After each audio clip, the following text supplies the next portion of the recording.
It has always intrigued me, coming from a family of 7 children, how he turned out to be so different.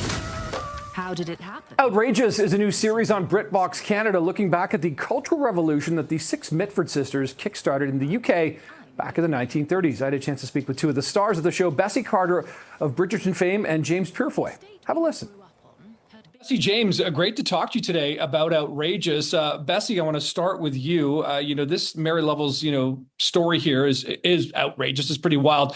What did this character mean to you, and why did you want to take on this role?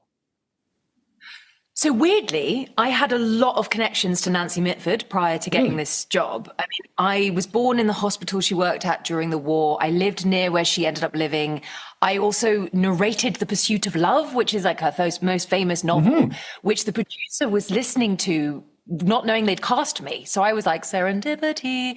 So I knew a lot about Nancy, and then I obviously knew the sort of myths of her sisters. But I was just so excited to dive into, like you say, Mary Lovell's book, but also Sarah Williams' script that she wrote so brilliantly. It seemed like a treasure trove of a world to dive into. Yeah, I mean, it's a 6-part series, and I love what, I'm actually British myself, so I'm sort of familiar with the British television in terms of like brief episodes, like brief series, and sort of, moving the plot on really well-written characters.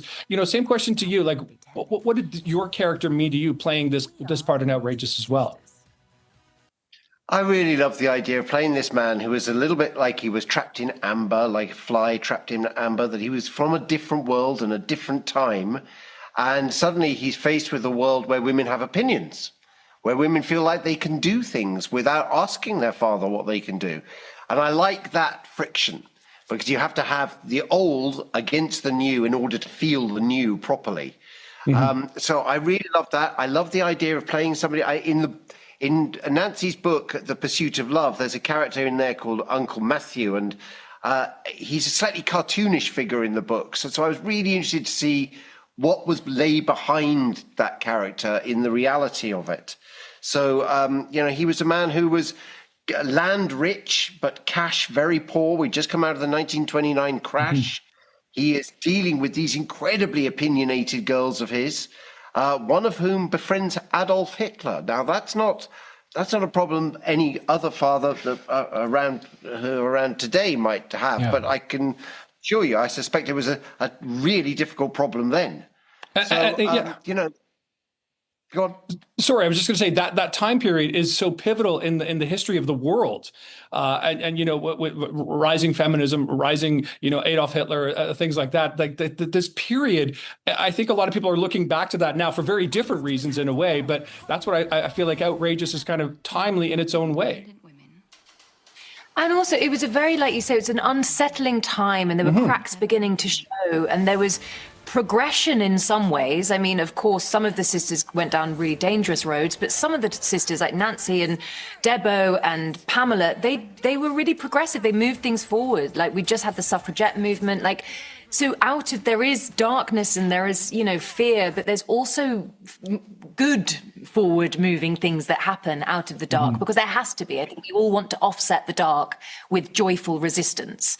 And I do think that's what the show balances so well, is we have this incredible score, which is a kind of 1930s jazz orchestra, which kind of underscores the whole piece. And you've got these amazing costumes and this color and this wit, and there's joy within it.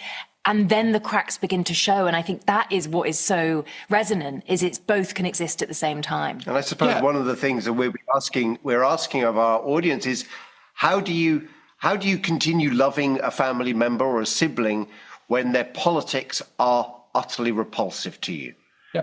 Which I think a lot of people are finding these days. Politics has become very, very polarized, and cracks and arguments and people not talking to each other because of the politics that they're talking about. It feels very timely.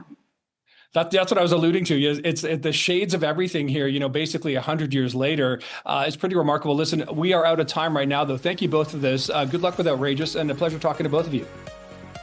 Thank you very much. Bye. Thanks so much.